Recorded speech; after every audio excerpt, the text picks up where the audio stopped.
Hello hello. Hello Durgesh Shirod बोलतोय, Lasalgaon panther सेनेचा जिल्हाध्यक्ष. बोला ना. तर विषय असा होता, लासलगावला एक आरटीओनी जरा नाही का आरटीओ म्हणून आलेले आहे लासलगाव पट्ट्यामध्ये.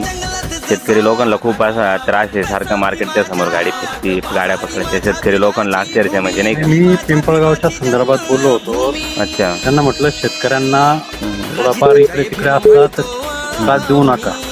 फक्त त्यांचं म्हणणं गाडीचे कागदपत्र, ट्रॅक्टरचे कागदपत्र व्यवस्थित ठेवा.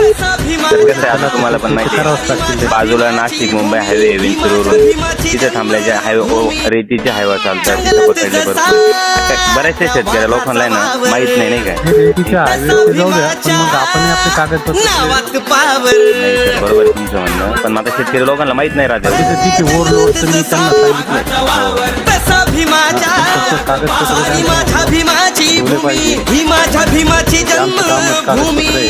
बरोबर नाही सर, आहे कागदपत्रांचा विषय बरोबर आहे. चालेल चालेल सर, बोला तेवढं.